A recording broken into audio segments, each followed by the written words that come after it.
Voy a compartir mi escritorio y ustedes me dicen si se ve.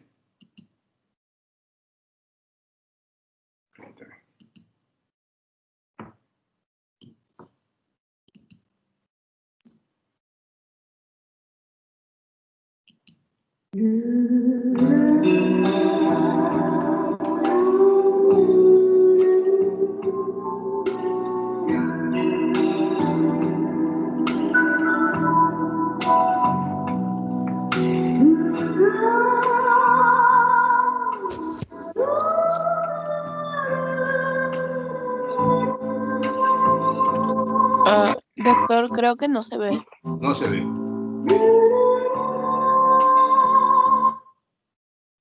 A ver, permítame.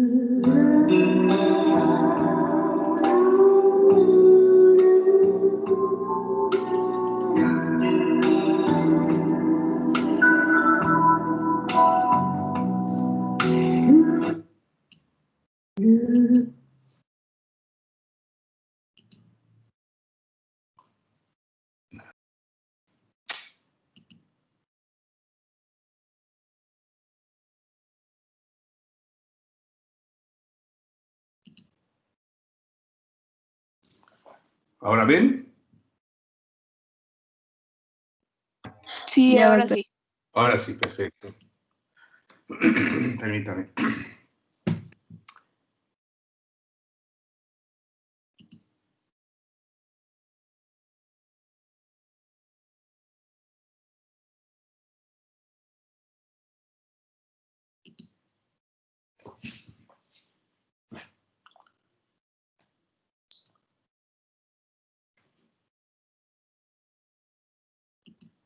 Bueno, pues el tema que vamos a ver hoy se llama violencia familiar. Y comenzamos con ¿qué es violencia familiar? Está definida la violencia familiar como acto o omisión único o repetitivo, cometido por un miembro de la familia en contra de otro u otros integrantes de la misma, sin importar si la relación se da por parentesco consanguíneo, de afinidad o civil, mediante matrimonio, concubinato u otras relaciones de hecho, independientemente del espacio físico donde ocurre. Esa es una definición de violencia familiar y está contemplada en la norma oficial mexicana 046 que estaba en Moodle, que habrán leído. Cuando decimos acto o omisión es lo que se hace o lo que se deja de hacer. Muchas veces la violencia familiar es no hacer lo que se deba de hacer. Único, repetitivo. Si fuera único, no sería un problema tan grande, porque si alguna vez en alguna familia se dio un acto de violencia y no se volvió a dar, pues probablemente incluso se olvide, pero generalmente es repetitivo y además aumenta en intensidad. Es decir, cada vez es más fuerte la violencia y esto lo comete algún miembro de la familia contra otro u otros integrantes. No importa el parentesco, puede ser consanguíneos, de padres a hijos, de hijos a padres, por afinidad o civil, o sea, entre los esposos o concubinos, y esto se puede dar independientemente del espacio físico donde ocurra, porque aunque la violencia es familiar, no es el ambiente donde se da el espacio físico, no necesariamente es en la casa, se puede dar en otros ámbitos físicos. Muy bien. Los tipos de violencia. Pues está el maltrato físico, que es la agresión que causa daño físico, como puede ser todo lo que ven allá, golpes, heridas, cortes, disparos, quemaduras, fracturas, etc. También puede ser privación de atención personal o descuido de las necesidades básicas, o sea, lo que se deja de hacer, como por ejemplo no proporcionar alimentos, agua, calor, limpieza, atención sanitaria, incluida la preventiva, el contacto social, educación y supervisión de los hijos. Todo esto, ¿verdad? Constituye, y mucho más, vamos a ver más adelante, maltrato físico. También existe el maltrato psicológico, que es la acción u omisión que provoca alteraciones psicológicas o trastornos psiquiátricos, como por ejemplo la agresión verbal y amenazas de daño físico, generalmente con el fin de intimidar o manipular.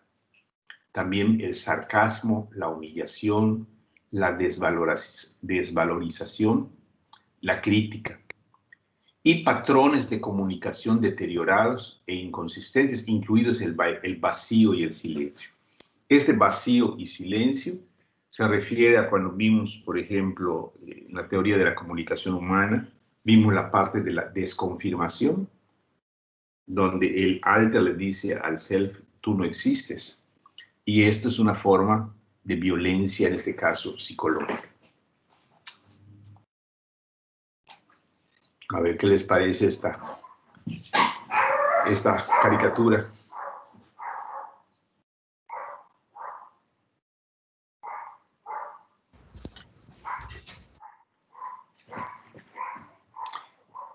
¿Qué les parece? Pues ¿Qué palabra usaríamos para decir de esta caricatura? ¿Cómo titularíamos esta caricatura?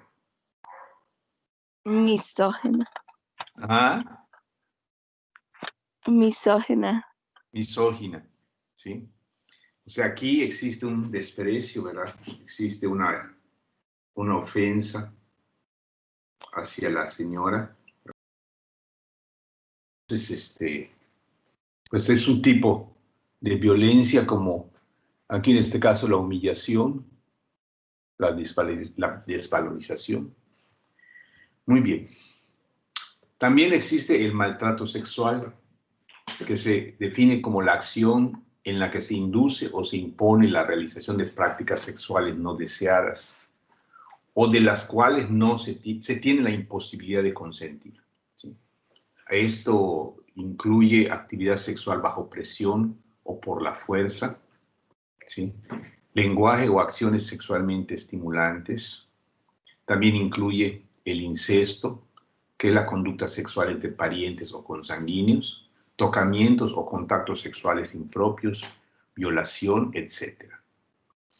En algunos ámbitos laborales se presiona al trabajador para que tenga relaciones sexuales con las autoridades de ese trabajo, de esa empresa. Eso sería también un tipo de violencia sexual, maltrato sexual. Y bueno, pues todo lo que implica este tipo de violencia que es amplio. También el maltrato económico, que incluye el control o negación de dinero o patrimonio familiar, o el uso indebido del dinero o de las propiedades, ¿sí? Aquí, por ejemplo, el retirar o no dar completo el gasto para la mantención de la familia por cuestiones de conflictos entre la pareja puede ser un tipo de maltrato económico, ¿sí? El abandono es otro tipo de violencia, que es el desamparo injustificado, que pone en riesgo la vida de las personas. Puede ser abandono de hijos, esposa, padres, incluso de personas que puedan estar enfermas o desvalidas. Incumplimiento de obligaciones legales o morales. O sea, aquel padre que aún teniendo un divorcio y teniendo obligaciones que cumplir con la familia que deja, no las cumpla. Entonces sería un tipo de abandono. Muy bien. ¿Alguna pregunta hasta acá? ¿Algún comentario? ¿Está claro? Sí, claro. Sí, doctor. Muy bien. Seguimos. Violencia sexual es otra definición que está contemplada en la norma oficial mexicana. Es todo acto sexual, la tentativa de consumar un acto sexual, los comentarios o insinuaciones sexuales no deseados, o las acciones para comercializar o utilizar de cualquier otro modo la sexualidad de una persona mediante coacción por otra persona, independientemente de la relación de esta con la víctima, en cualquier ámbito, incluido el hogar, y lugar de trabajo. Lo que les comentaba hace un rato, ¿verdad? El presionar para conservar el trabajo que tenga que darse un acto sexual. ¿Sí? O en el hogar también, ¿verdad? Hay familias donde se practica el incesto, ¿verdad? Y esto pues es un tipo de violencia sexual dentro de la familia. Muy bien. Violencia contra las mujeres es otra definición que está en la norma oficial mexicana. Cualquier acto u omisión basada en su género que les cause daño o sufrimiento psicológico, físico, patrimonial, económico, sexual o la muerte tanto en el ámbito privado como en el público. Esto es cuestión de género. Entonces, la violencia contra las mujeres es por el hecho de ser mujer. ¿Verdad? Como pueden ser los feminicidios que se han descrito, ¿verdad? Como el asesinato de una mujer por el hecho de ser mujer. Esto puede darse en el interior de la familia o en cualquier otra relación interpersonal, ya sea o no que el agresor comparte el mismo domicilio que la mujer. O sea, no necesariamente la violencia contra la mujer se da cuando el agresor esté dentro de la casa, porque incluso ha habido personas, esposos que han mandado a matar a su mujer, que vive en otro domicilio, o que tenga lugar en la comunidad y pueda ser perpetrada por cualquier otra persona. Entonces, esto es violencia contra las mujeres.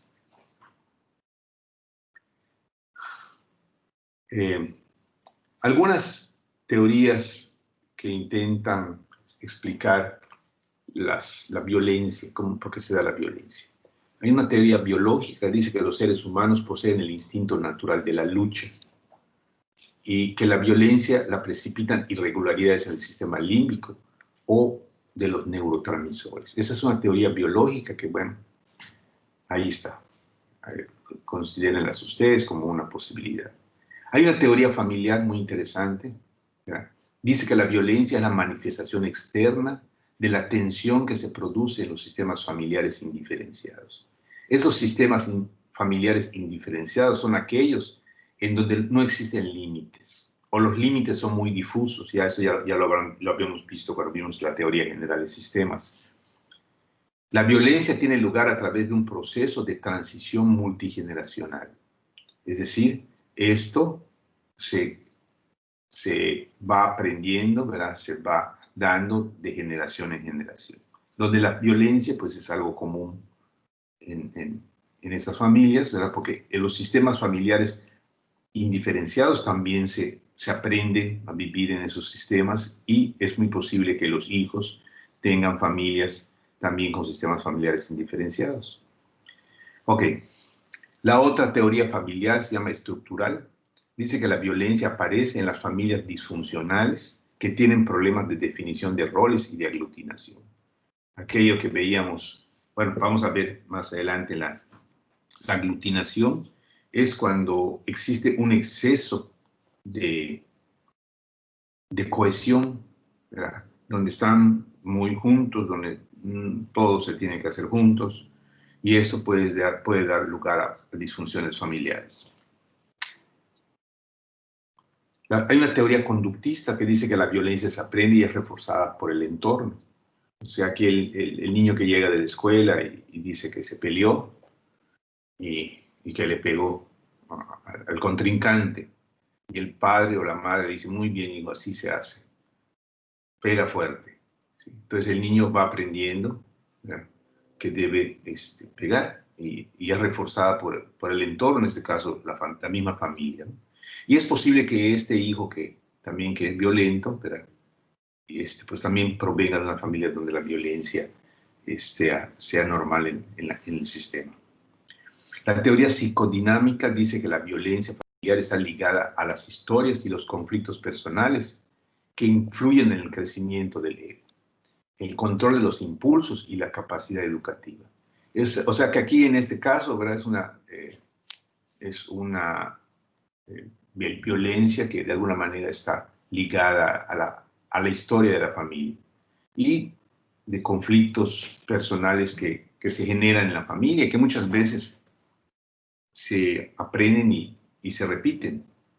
O sea, en familias conflictivas parece ser que los hijos, las hijas de esas familias buscan o aceptan parejas que sean también violentas y conflictivas.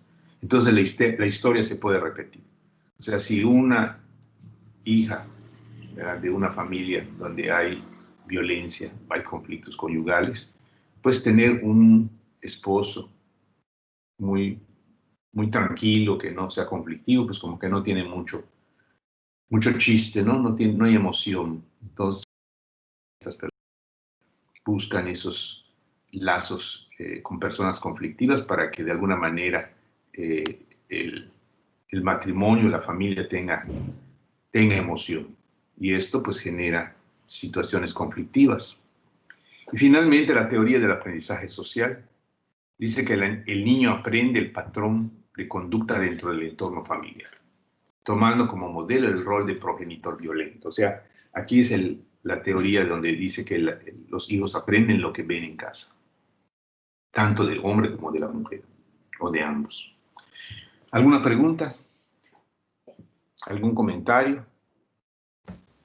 La teoría conductista es similar a la del aprendizaje social, ¿no? Sí, exacto, es similar, porque de alguna manera, en este caso, en la teoría conductista se aprende y se refuerza, por eso es conductista, ¿no? Y de alguna manera el aprendizaje social también, ¿verdad?, se aprende en el seno de la familia, tomando como modelo al padre. Y seguramente reforzada, porque si el padre es violento y el hijo también es violento, pues el padre va a estar de acuerdo con esa violencia que genera, que realiza el hijo, ¿no? Son similares, ¿sí? ¿Alguna otra pregunta o comentario? ¿Nada? Bueno, continuamos. Algunos factores que se consideran precipitantes de la violencia familiar. Las observaciones de agresiones entre padre y la madre. La personalidad agresiva, y a veces esta personalidad agresiva estimulada por el reforzamiento. Altos niveles de estrés cotidiano, el abuso del alcohol, los problemas maritales, los patrones de crianza hacia los hijos, ¿sí? Hay padres que es a base de golpes, a base de insultos, a base de actos de humillación, como crían a sus hijos. Entonces esto, ¿verdad?, pues genera acciones y aprendizajes más importantes. Hay una canción de Alberto Cortés que se llama La canción de la cigarra. Y dice que la cigarra le canta a sus hijos, ¿verdad? Y dice allá, no toques esto, no comas, no hables con la boca llena, no esto. Las recomendaciones que los padres le hacen a sus hijos, ¿verdad? De todos los nos, ¿no? No te muevas, no te sientes, no eso, no lo otro. O sea, es la canción de la cigarra. Y en esa misma canción dice que las cigarras pequeñas, algún día crecerán y cantarán la misma canción a sus hijos. O sea, ¿qué es esto, no? Generalmente los padres educan como fueron educados. Y estos aprendizajes, a menos que exista algún aprendizaje diferente y que los padres se den cuenta de que no fue correcta la forma en que fueron cuidados, ¿verdad?, criados, como fueron enseñados, pues pudieran romper esta inercia, ¿no?, en la familia. Estos poquitos les voy a comentar un poquito como lo que sucede, por ejemplo, en los hospitales, en las unidades médicas, con los médicos hacia los estudiantes, ¿sí? Yo fui jefe de posgrado de investigación y visitaba hospitales, ¿verdad?, y constantemente escuchábamos quejas de los residentes, ¿verdad?, que a mí me tocaba ver, que eran víctimas de violencia, ¿verdad?, violencia incluso física, violencia verbal, psicológica, de parte de los médicos del hospital.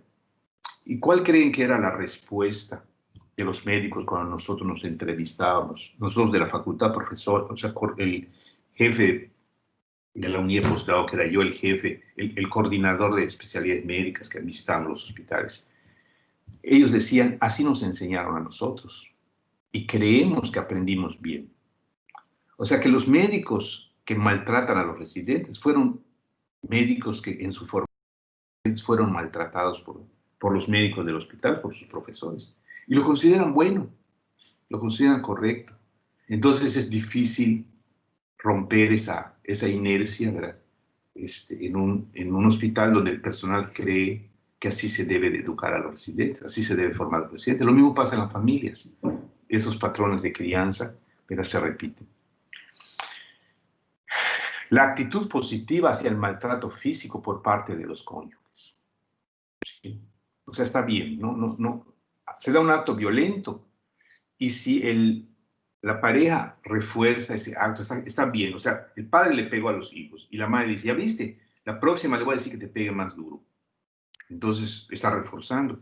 Cuando otra madre pudiera ser que ante la violencia del esposo, ella le pida a su esposo, no le pegue, no lo golpees, vamos a platicar con nuestros hijos, vamos a decirles por qué estamos enojados e hicieron algo porque hicieron algo que no es correcto, y a través de otra vía que no sea el maltrato físico se pueda resolver. El uso de la violencia como único estilo para convencer, imagínense ustedes. En vez de platicar, en vez de hablar, dialogar, se usa la violencia como único estilo para convencer. ¿Sí? Yo recuerdo que en una ocasión estaba yo en la Ciudad de México y viajando en el metro, una señora estaba sentada con su hijo. Era una señora que tenía un niño como de 1 año en los brazos y tenía a su lado a otro hijito, ¿verdad?, que era el hermano mayor, que tendría como unos 3, 4 años. Entonces iban muy bien tranquilos. Yo estaba parado, bueno, no tuve silla para sentarme frente a ellos. ¿Sí? Y pude ver que el niño pequeño, que inicialmente estaba durmiendo, se despertó y le empezó a pegar a la mamá con la mano, con una manita, en el cachete. Le fue pegando. ¿Sí? Y la madre le quitaba la mano al niño, pero él volvía a sacarla y le pegaba. En eso el hermano le pega a su hermanito, al bebé de brazos. Y el niño ya empieza a llorar. ¿Sí? Entonces la madre le pega al hijo mayor que le pegó a su hermanito y se pone a llorar. Entonces ya teníamos 2 niños llorando. Y total que el bebé finalmente también le tocó su manotazo, ¿no? Entonces, y lo interesante de esto es que no se produjo ninguna sola palabra. O sea, no hubo ninguna expresión verbal. Todo fue, ¿verdad?, actos de violencia física, o sea, golpes. Y esto es un ejemplo, podría ser, yo así lo veo como un ejemplo de violencia, como único estilo para convencer o para enseñar. La ausencia de valores humanos. Ok, hay algo que se llama el ciclo de la violencia. ¿Sí? El ciclo de la violencia tiene 3 fases. La fase de aumento de la tensión, la fase de incidentes abusivos graves y la fase de luna de miel. Vamos a ver. En la fase de acumulación de tensión, la fase 1, hay un incremento del comportamiento agresivo. O sea, como que la persona violenta se va enojando. Y no es en un momento, o sea, no es una cuestión de minutos. Pueden ser días, horas o días. Como que el señor se va poniendo cada vez más molesto, más enojado, más irritable, se va haciendo más agresivo. El comportamiento violento es reforzado por el alivio de la tensión luego de la violencia. Bueno, eso después de que pasa la fase 2. La violencia se mueve desde las cosas hacia la pareja y puede haber aumento de abuso físico. El señor violento ya empezó a tirar cosas. Se tira los platos, se enoja a la hora de la comida, arroja cosas, golpea, le pega a la pared, patea la puerta, etc. Sigue en acumulación de la tensión. En esta etapa la mujer comienza a sentirse responsable del abuso, o sea, como que su esposo está molesto y ella piensa, creo que yo soy la causante, ¿no? El violento se pone celoso obsesivamente y trata de controlar todo lo que puede. O sea, que aparte de ser violento, ¿verdad?, generalmente es celoso y incluso muchas veces empieza a acusar a su mujer de que le está poniendo los cuernos o algo así que para nada, ¿no? El violento trata de de aislar a la víctima de su familia y amistades, o sea, precisamente porque sabe que lo que está haciendo no es totalmente correcto, ¿verdad? Pues, y que no todos los esposos pegan, entonces, de alguna manera, pues, que la víctima no tenga contacto con su familia o amistades para que no le aconsejen diferente a lo que piensa. En el episodio agudo de violencia o fase 2 es cuando el abusador hace elección consciente acerca de su violencia, o sea, dónde le va a pegar, cómo le va a pegar, ¿sí? Y como resultado del episodio, la tensión y el estrés desaparecen. O sea, después de que el abusador ha golpeado, ha maltratado, insultado, ha descargado su ira, entonces como que se va disminuyendo el estrés, se va mostrando más calmado, más relajado, en tanto que la mujer pues se ve confundida e histérica debido a la violencia padecida. O sea, ella está tranquilo y ella está lastimada, ¿no? Asustada. Y la fase 3 se llama fase de luna de miel. Es un periodo de calma, no violento, y de muestras de amor y cariño. O sea, el abusador se muestra calmado, tranquilo, ¿verdad? Y incluso se ve amoroso y cariñoso con su víctima. Actúan como si nada hubiera sucedido y prometen buscar ayuda, prometen no volver a hacerlo. Esto es de parte del abusador, ¿sí? Muchas veces, como no es primera vez que sucede, seguramente es subsecuente, entonces ya en otro momento habrán hablado de buscar ayuda, ¿sí?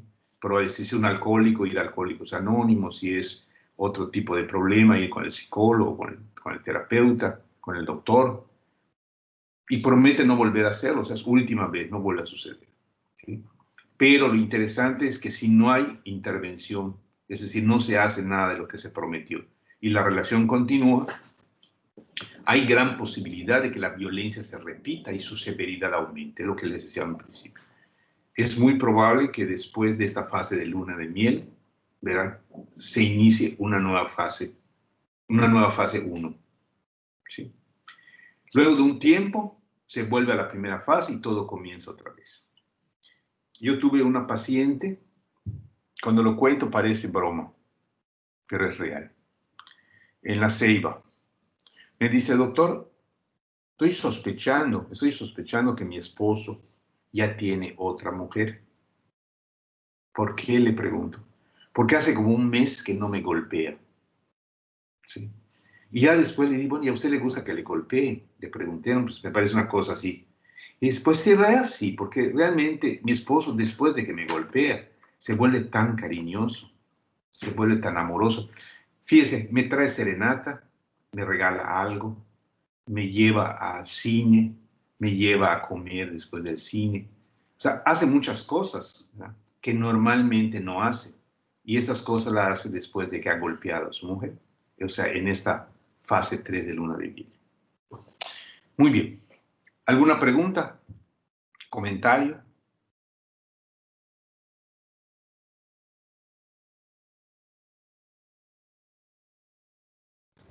No, doctor, todo claro. No, está claro. Muy bien. Entonces vamos a ver unas personalidades que están definidas, ¿verdad?, que son la personalidad del maltratador tipo pitbull, ¿verdad? Es un tipo de persona que solamente es violento con las personas que ama, o sea, solamente con su familia. Es celoso y tiene miedo al abandono. Priva a la pareja de su independencia, vigila y ataca públicamente a su pareja. Su cuerpo reacciona violentamente durante una discusión. Tiene potencial para la rehabilitación. No ha sido acusado de ningún crimen y posiblemente tuvo un padre abusivo. Esta es una personalidad con la que ustedes se pueden topar, ¿verdad?, como pacientes, como familiares de pacientes, o incluso quizás conozcan ustedes a alguien, ¿verdad?, que tenga estas características, algún conocido, sepan de alguien que tenga esta personalidad. Pitbull espía a su mujer, es celópata, le cae bien a todas las personas, excepto a sus novias o esposas. Fíjense qué interesante. O sea, es una persona agradable, amistosa, cáeme bien para todo el mundo, menos para su novia o esposa. Esto pues es lamentable, ¿verdad? Que exista este tipo de personas. Este es un hombre iracundo. Y otra personalidad es el cobra. Así se define. Es agresivo con todo el mundo. A diferencia del anterior, este es agresivo con todo el mundo. Propenso a amenazar con cuchillos o revólveres. O sea, anda armado. Se calma internamente según se vuelve agresivo. O sea, conforme se va haciendo agresivo, se va calmando. Es difícil de tratar con terapia psicológica. Uno depende emocionalmente de otra persona, pero insiste en que su pareja haga lo que él quiera. Posiblemente haya sido acusado de algún crimen. Como este es violento con todo el mundo, pues probablemente esos que han sido víctimas de su violencia lo hayan acusado penalmente. A diferencia del anterior, que si es violento con su familia y su familia no lo acusa, ¿verdad? No lo denuncia, pues no tiene antecedentes, digamos, penales. Abusa del alcohol y de las drogas. Este cobra, a diferencia del anterior que es celópata, este es sociópata, frío calculador y puede ser cálido. El maltrato no cesa por sí solo. O sea, este también puede ser que le caiga bien a la gente, ¿verdad? Pero tiene sus arranques de violencia.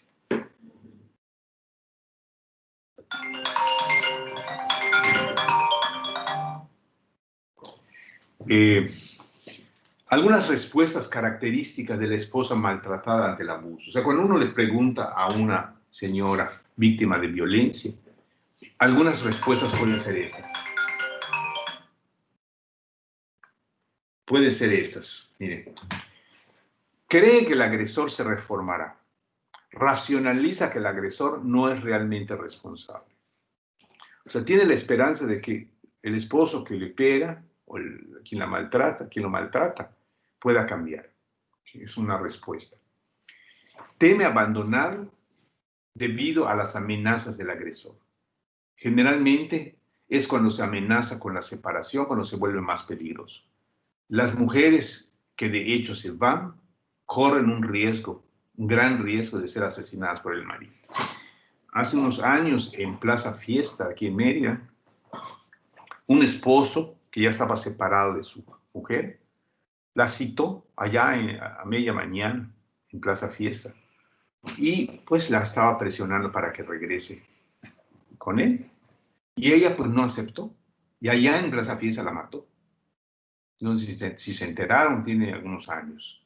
Pero esto es un ejemplo, ¿verdad?, de esto que estamos leyendo, ¿no? El temor al abandono y las amenazas del agresor. Contempla la relación con el marido como la de un macho dominante, la indefensión aprendida. O sea, esta mujer, en este caso, ¿verdad?, probablemente aprendió en su casa, pues es correcto, es bueno que el hombre sea violento, ¿verdad?, porque esto le asegura a ella seguridad para su casa. O sea, nadie se va a meter con ella ni con sus hijos, ¿verdad?, gente de la calle, porque tiene un esposo que es un macho dominante. Entonces ha aprendido adecuadamente a ser indefensa.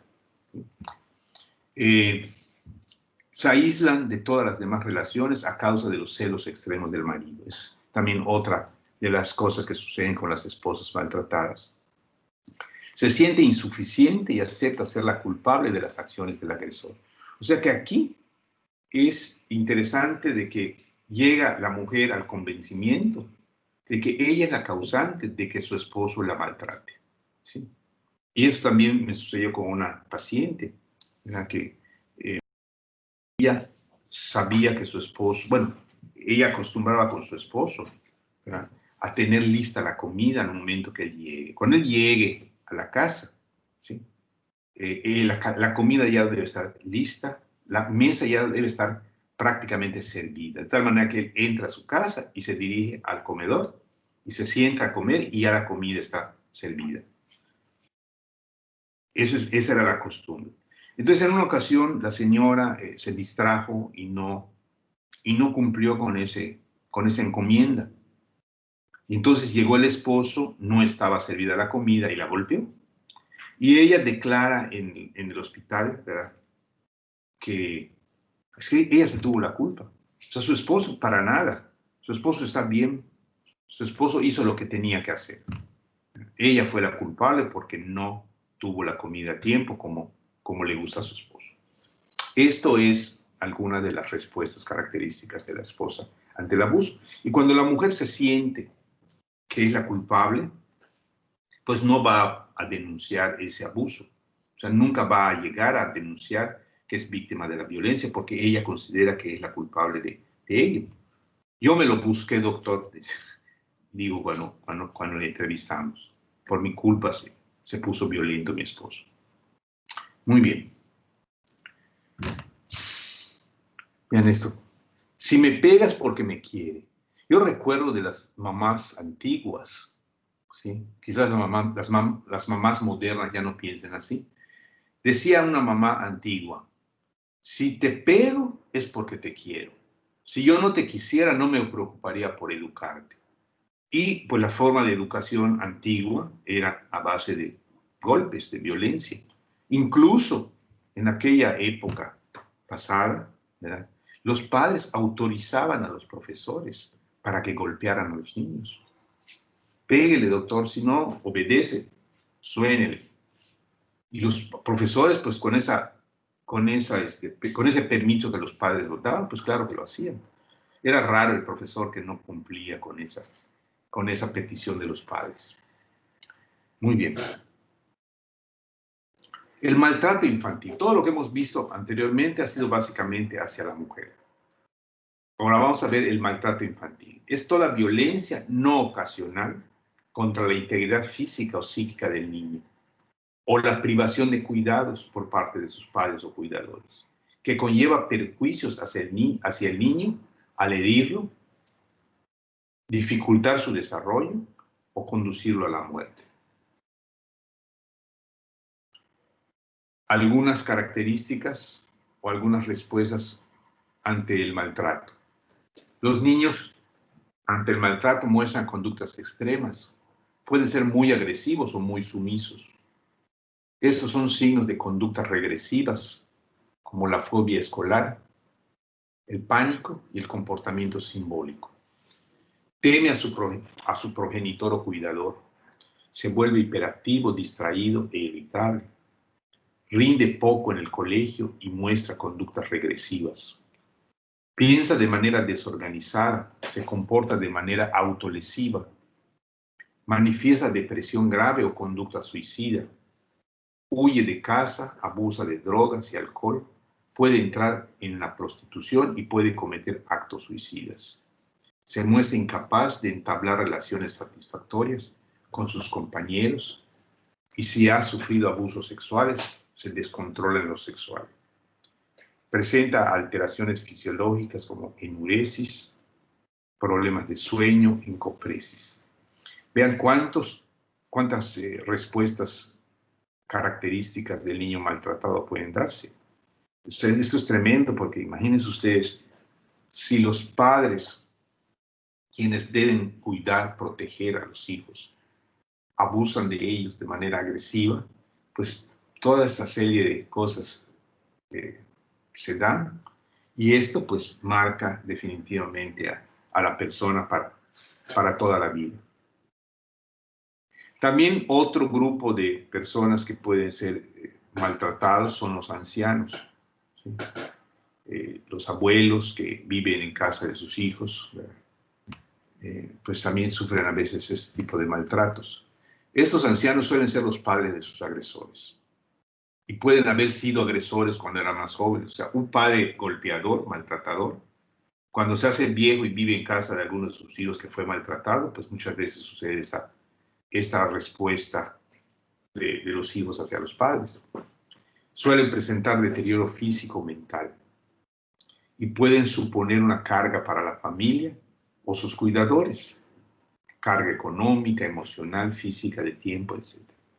Pueden ser agresivos o sumisos, como los niños maltratados, agresivos o sumisos, provocando reacciones emocionales en el agresor. O sea, el agresor se puede volver también más violento, ¿verdad? Cuando recibe agresión de parte del anciano maltratado. No quieren o no pueden denunciar los abusos. O sea, si ellos viven en casa de sus hijos que los maltratan, pues difícilmente van a denunciar esos abusos, porque si los denuncian, pues piensan ellos que les puede ir peor. Muy bien. ¿Alguna pregunta hasta acá? ¿Algún comentario? ¿Nada? No, doctor. Nada. No, doctor, creo que todo claro. Está claro. Muy bien. No, doctor. Yo quisiera que ustedes, ahora que voy diciendo eso, seguramente se pueda dar, ¿verdad?, el recordar a lo mejor algún caso que ustedes hayan visto de alguna familia en la cual sepan ustedes de que pues existe violencia de parte de los padres hacia los hijos, del esposo a la esposa o del hijo a su padre, ¿verdad? Esto es algo que existe, sucede todo el tiempo. Muy bien. El maltrato infantil, ¿verdad? Están pues estos tipos de maltrato, el maltrato físico que ya mencionamos, el Doctor, creo que alguien abandono. quiere hablar. Sí, perdón. Sí, dígame. Perdón, nada más hacer un comentario de que, pues no lo había pensado de esta forma, que incluso el maltrato puede ser la ausencia de, o sea, no necesariamente es como hacer algo, sino dejar de hacer algo.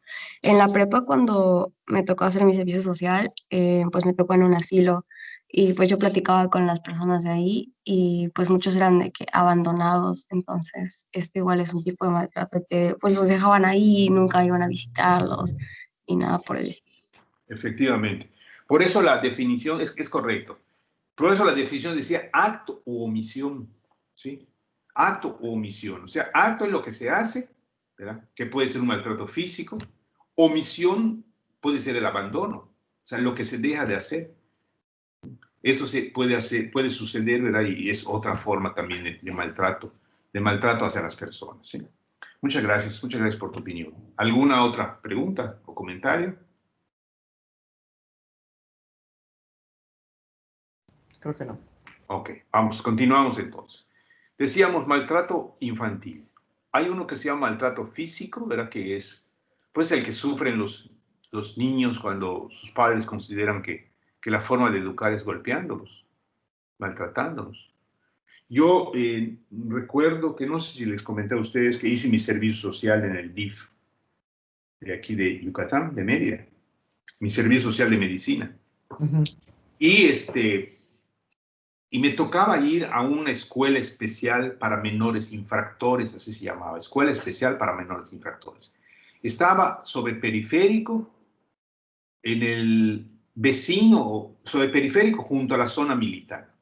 Era como irse por la 42 Sur, llegar al periférico y doblaba uno a la izquierda, yendo del centro hacia el periférico, a la izquierda, como a 2 calles. Era una escuela, ¿verdad? Tenía profesores, tenía vigilantes. Y allí estaban menores de edad que estaban, digamos, presos, ¿no? Estaban acusados de distintas cuestiones, como por ejemplo vagancia. Habían algunos que estaban acusados de homicidio imprudencial, pero al fin estaban de. Y lo que me llamó la atención es haber visto muchos niños, ¿verdad? A mí me tocaba como médico pasante, pues de atender a los nuevos que llegaban, ¿verdad? Revisarlos, hacerles su historia clínica, etcétera, ¿no? Y pues generalmente llegaban con piojos, con tiñas, incluso muchas veces con cicatrices, ¿no?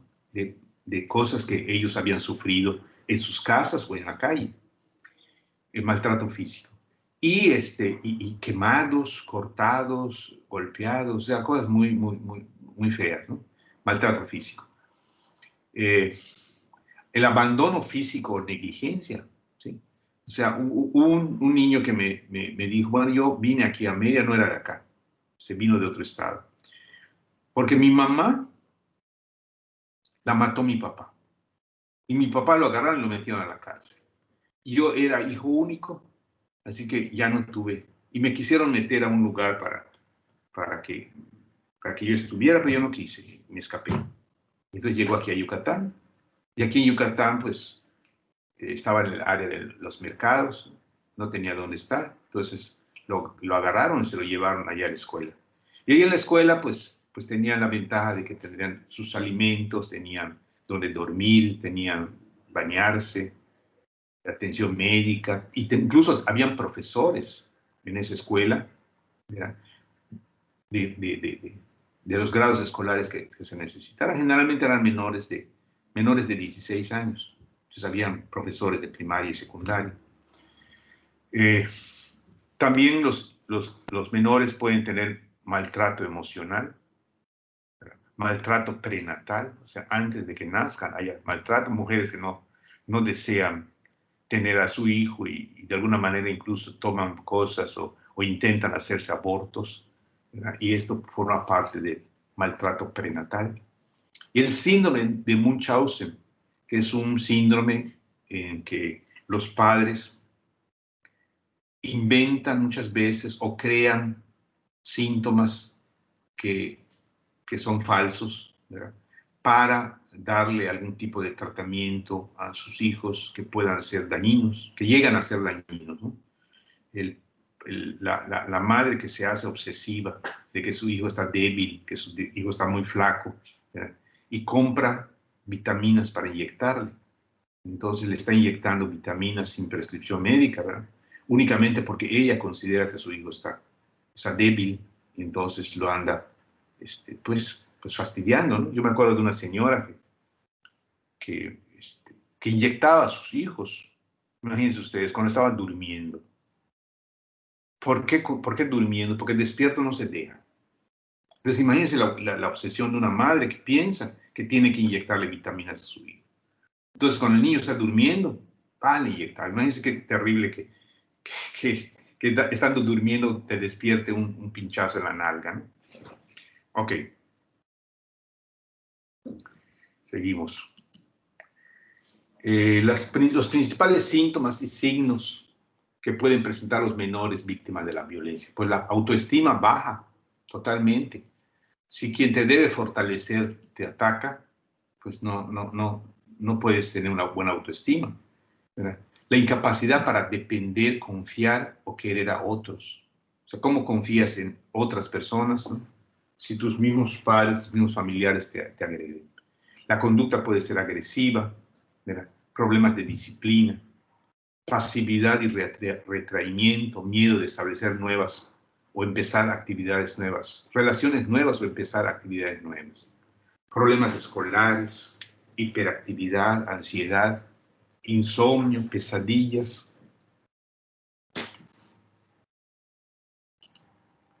abuso de drogas o alcohol, regresiones, tendencias a interrupciones en su estabilidad vivencial, su sentido de comunidad familiar. Y pueden haber lesiones, que vamos a ver aquí muchas, ¿no?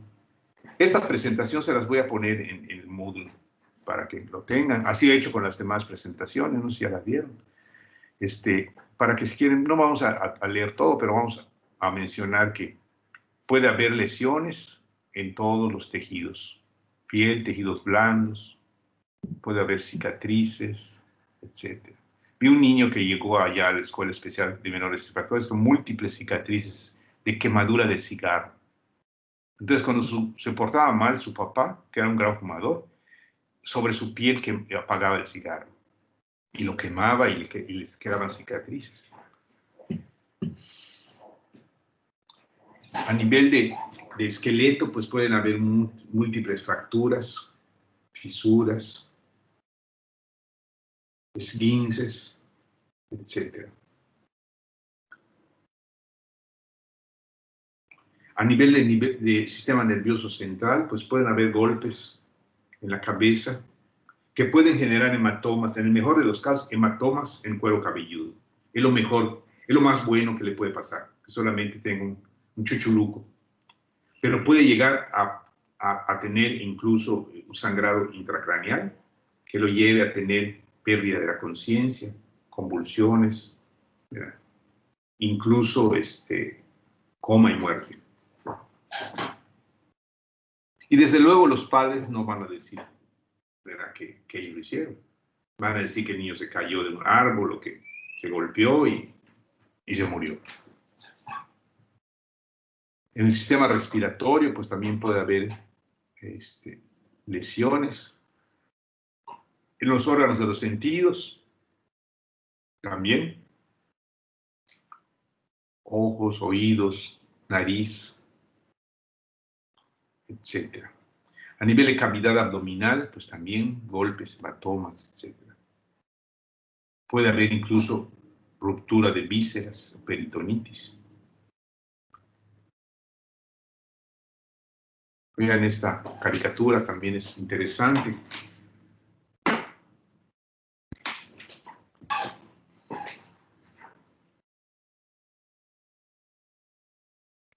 Generalmente las víctimas de la violencia niegan esos actos violentos de parte de sus familiares. O sea, es rara la señora que llegue y diga, me golpeó mi esposo. Muchas veces dicen, me caí, me golpeé, me levanté con la luz apagada y choqué con la pared o con la puerta. No dicen, ¿verdad?, a veces por vergüenza, qué es lo que les pasó. Muy bien. Esta es el formato, ¿verdad?, que se llama Apéndice Normativo 1, Aviso al Ministerio Público. Cuando una víctima de la violencia llega a un servicio de urgencias, por decirlo, a un hospital, o incluso a la consulta externa, con este formato se puede hacer la denuncia al Ministerio Público, aviso al Ministerio Público, sí. Entonces se llena con todos los datos del paciente, todo, ¿verdad? Y quien notifica no es el médico tratante, ¿verdad?, sino que ¿cómo se llama?, la autoridad del hospital. En este caso puede ser el director. O sea, el formato lo puede llenar el médico tratante, pero al final de cuentas la denuncia al Ministerio Público o el aviso al Ministerio Público lo hace la autoridad correspondiente en la norma oficial mexicana. Y esta es el registro, el apéndice normativo 2, registro de atención en caso de violencia familiar. También se llena con toda esta información y se notifica. ¿Sí? Muy bien. Doctor, Sí. ¿ese formato es cuando sospechamos o cuando nos dice directamente?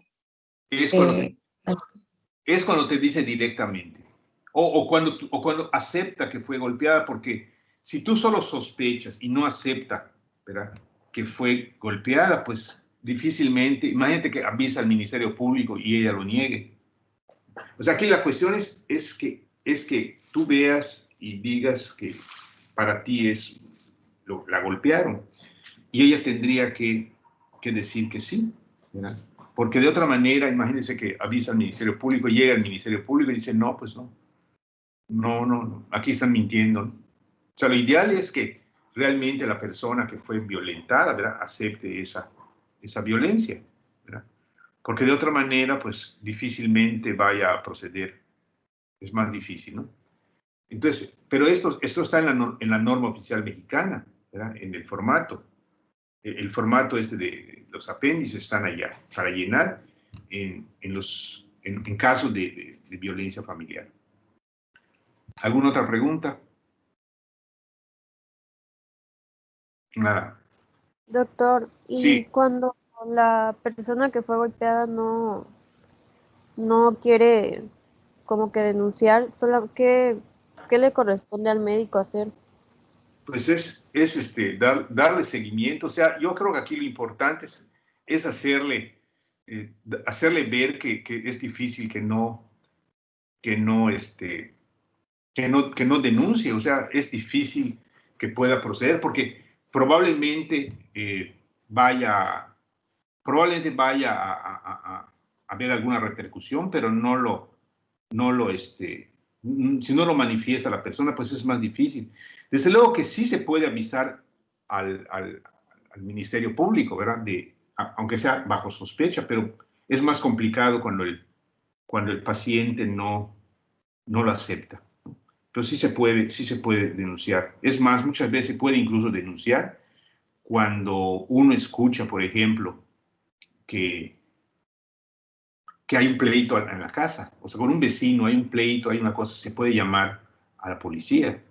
Se puede avisar que hay, pues si hay gritos, golpes, digo, no golpes, escucha uno ruidos y todo, que hay una situación de violencia, ¿verdad? Pues también se puede avisar, claro, sin usar este formato únicamente, decir para que alguien vaya allá y vea qué está pasando y se puede investigar, ¿sí? Pero en el caso de este formato, pues sí se debe de llenar y de preferencia que el paciente, la persona, la víctima, reconozca que fue golpeada, porque eso va a ser más fácil todo para proceder contra la persona violenta. ¿Sí? Muy bien, ¿qué más? ¿Alguna pregunta más? ¿Algún comentario?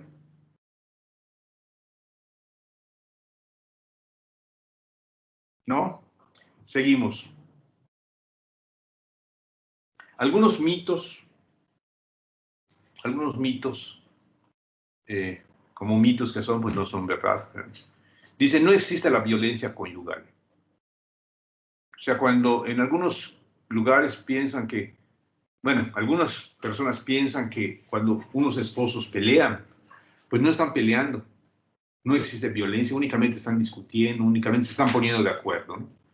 Aunque hayan golpes de por medio, se están poniendo de acuerdo. Entonces, esto es un mito, ¿verdad? En el sentido de pensar que no existe la violencia conyugal, ¿verdad? El embarazo detendrá la violencia. Algunas mujeres se embarazan a propósito para detener la violencia, pero esto es un mito porque incluso hay mujeres embarazadas que son golpeadas por sus esposos, no se detienen. Los niños no se dan cuenta de que su madre es golpeada, por lo cual no son afectados. Esto sería una contradicción, ¿verdad?, a la teoría general de sistemas. ¿Se acuerdan que vimos cuando dijimos que en una familia lo que le sucede a un miembro de la familia afecta al resto de la familia? En este caso, los niños no podemos decir que no se den cuenta, ¿sí?, a menos que no estén presentes, ¿verdad? A menos que no estén presentes, pero si están presentes o están escuchando los gritos y los llantos, pues definitivamente sí son afectados. Los varones tienen más posibilidades de convertirse en violentos cuando crecen. Y las niñas aprenden que la sociedad acepta la violencia hacia las mujeres.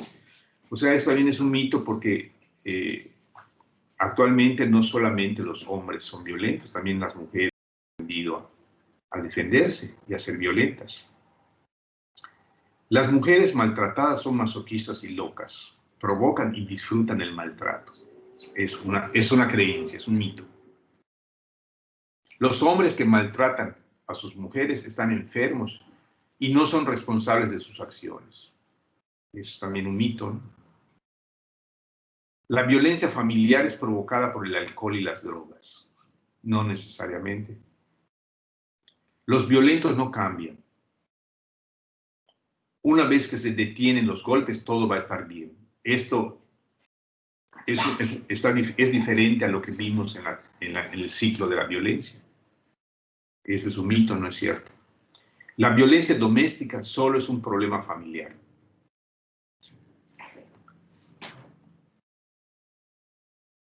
Vean esta lámina. Aquí, ¿cómo entenderíamos esta caricatura?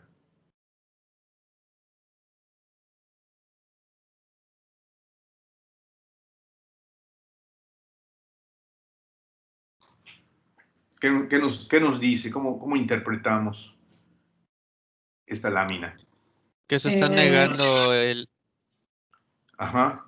que se está negando la violencia que la mujer se. O sea, como que pasó cualquier otra cosa, pero no te pegaron, no te pegaron por tu esposa o algo así. Exacto. O sea, aquí lo que dije hace un rato, y que es lo que generalmente sucede, que la mujer niega, ¿verdad?, oculta la violencia. En esta lámina, concretamente, la mujer está manifestándole al doctor que fue víctima la violencia, y se ve el puño que le está pegando, ¿sí? Pero el doctor es el que no cree en lo que dicen las pacientes. Aquí piensa el doctor que a lo mejor fue un marciano o fue alguien diferente a su esposo o a quien dice ella que le pegó. Probablemente pueda suceder de que a lo mejor puede ser que el esposo sea amigo del doctor. Yo no creo que tu esposo te golpee, es una buena persona, lo conozco, es mi amigo, pudiera ser, ¿no? Pero pues esta lámina contradice lo que generalmente sucede, que es la negación, la negación del acto violento. ¿Sí? Muy bien. Finalmente tenemos esta última diapositiva, que este señor Kofi Annan, que fue secretario general de las Naciones Unidas en 1999, hace muchísimos años, él dijo que la violencia contra las mujeres es quizá la violación de derechos humanos más vergonzosa y es quizá la más generalizada. No conoce límite de geografía, cultura o riqueza. Y siempre que siga la violencia contra las mujeres, no podemos alegar estar logrando avances reales hacia la igualdad, el desarrollo y la paz. Esto, ¿verdad? Pues es algo que se dijo en 1999, pero todavía es vigente en 2020. ¿Cómo ven?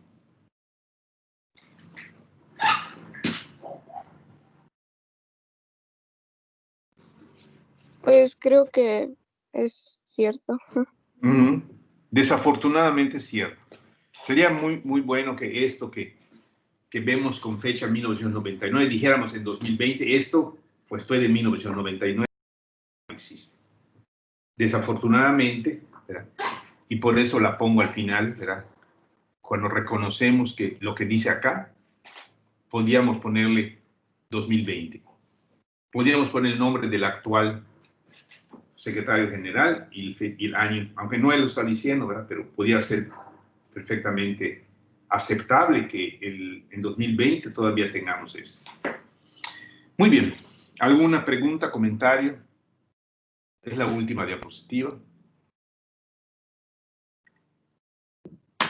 Pues creo que es un problema muy real y de ahora, o sea, que no es como de que, ay, es algo que pasaba antes, pero que ahora no pasa mucho. Es Sí. un problema que sigue pasando y que a pesar de que, o sea, se supone que se ha intentado que se mejore, pues no sé, hasta creo que está empeorando. Bueno, o quizás no está empeorando, sino que antes casi no se daba a conocer y ahora se está dando a conocer y es peor porque pues la gente se está dando cuenta de lo grande que es el problema, pues sobre todo hablando de México, ¿no? En nuestro país, Sí. porque pues vivimos en un país muy, o sea, que está dentro de la cultura, está mucho arraigado el machismo. Y pues, y luego está igual que la madre es como que la que educa a los hijos y a veces esa violencia o machismo expresado por el padre pues lo hace a la madre pues sumisa con el padre, pero todo esa negatividad, esa energía negativa que refleja el padre, pues la madre luego lo desquita en los hijos al momento de la crianza.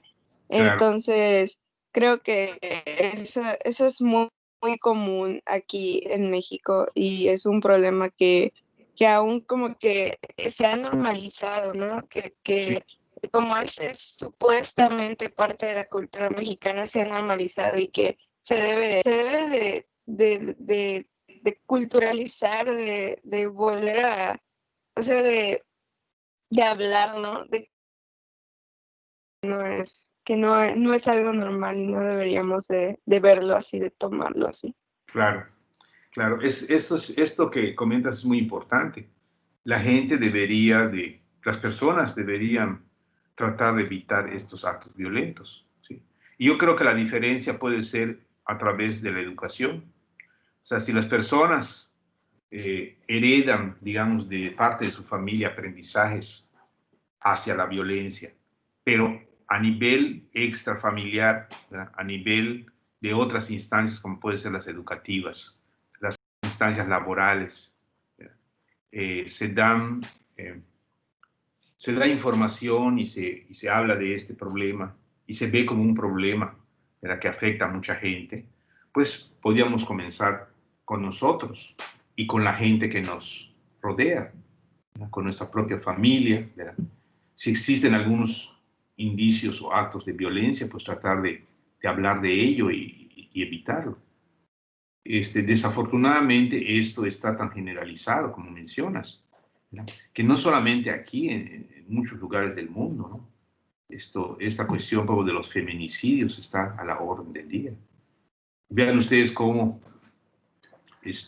pues los grupos de las asociaciones civiles, ¿verdad?, pues protestan y trabajan para buscar que los gobiernos, ¿verdad?, hagan algo al respecto, ¿verdad?, y que puedan pues ejercer se haga la legislación y que se cumpla para evitar este tipo de problemas, ¿no? Es un problema complejo, por esa razón está en este taller. Es un tema que lo hemos incluido desde hace años. Hablamos de la violencia familiar. Existe una norma oficial mexicana, ¿verdad? Existen instancias para denunciar, pero el problema que existe es que si los mismos, incluso se supone que los ministerios públicos donde se denuncia, también el personal que trabaja ahí, ¿verdad?, debería estar educado en este sentido, porque imagínense ustedes si una mujer va a denunciar al Ministerio Público un abuso de su esposo y el mismo varón que recibe la denuncia se burla de ella o le da a entender que de nada sirve lo que está haciendo, pues ¿quién va a ir a denunciar o la maltrata, ¿no? Digo, porque hay de todo. Ya vieron qué pasó en Cancún recientemente, que la misma policía agredió hasta con balazos a las mujeres que protestaban. Entonces, si estamos en una sociedad en la cual, como menciona, ¿no?, tiene una visión machista, hay un predominio por el género masculino, y las personas que protestan a nivel público, incluso no a nivel privado, a nivel público, protestan, son violentadas también. Entonces es un problema bastante complejo. Muy bien, ¿alguien más quisiera opinar algo al respecto? ¿Alguna pregunta? Pues como usted comentó, doctor, o sea, sí la educación es muy importante pues para tratar de generar conciencia y erradicar pues, esas conductas machistas que están tan arraigadas, pero pues siento que igual muchas veces, estoy hablando un poco más del ámbito escolar, hasta los mismos profesores siguen perpetuando estas conductas. Cuando puse la diapositiva de la caricatura donde decía, si te pega es porque te quieren. Ajá. Recordé que, pues prácticamente desde niños, o sea, por ejemplo, si un niño molestaba a una niña, le pegaba, que le jalaba el cabello y la niña decía algo, lo que hacían los maestros era pues decirle, pues no te preocupes o no exageres, de seguro le gustas, ¿no? Pues desde niño este tipo Sí. de conductas. Sí. Y pues igual algo más reciente que recuerdo es que pues una compañera de aquí de mi ranchito, pues le pasó algo muy feo, descubrió que había como que un grupo de varones de su salón que como que estaban apostando a ver quién era el primero que la drogaba y pues abusaba de ella, ¿no? Pues ella se enteró y le dijo a sus papás, a los directores, y lo único que hicieron fue decirle que estaba exagerando, de que no publicara nada, porque iba a dañar la reputación de los niños que estaban haciendo eso, y pues terminaron revictimizándola a ella y no hicieron nada. Sí, efectivamente lo que te digo, si a nivel incluso familiar no hay, a nivel escolar no hay una posición firme para combatir aquello, pues no se puede. Hay un libro de Lidia Cacho que habla de la opinión que tienen los hombres ¿verdad?, que son violentos. Y casi todos provienen de familias donde se dio casos de violencia, abuso sexual, tanto en hombres como en mujeres. Bueno, en el libro realmente son varones los que son entrevistados.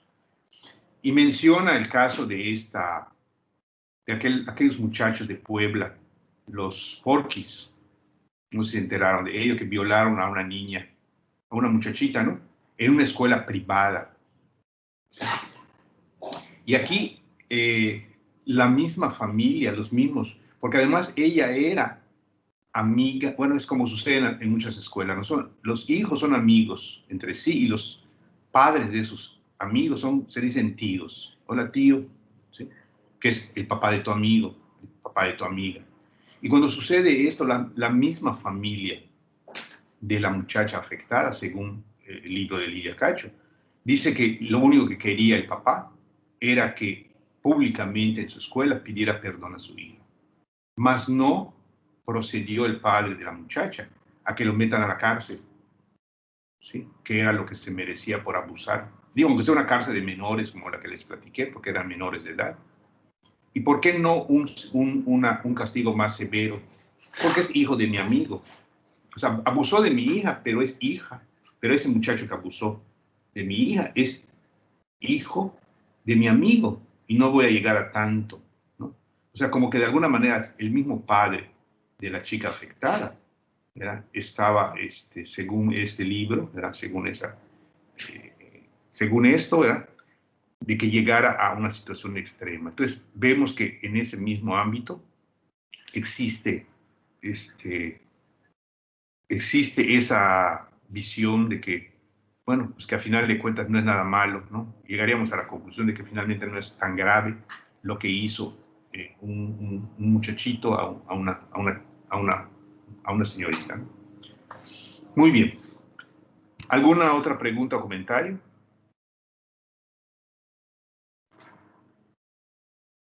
Nada. Yo, maestro, Sí, a ver. me gustaría comentar que, como es usted igual, casi siempre esas conductas realizadas en el ámbito escolar o entre amigos en la sociedad, casi siempre vienen reflejadas por acciones que se llevaron en el centro familiar. O sea, esa Sí. persona que muchas veces es violentador en la escuela es porque la está pasando muy mal en su casa, porque en su casa le hacen lo mismo. Y igualmente todo esto de que el papá le haga lo mismo, la mamá le haga lo mismo, es porque desde tiempos atrás viene pasando esto y es una cadena que se va repitiendo. Correcto, correcto. Es correcto. Sí.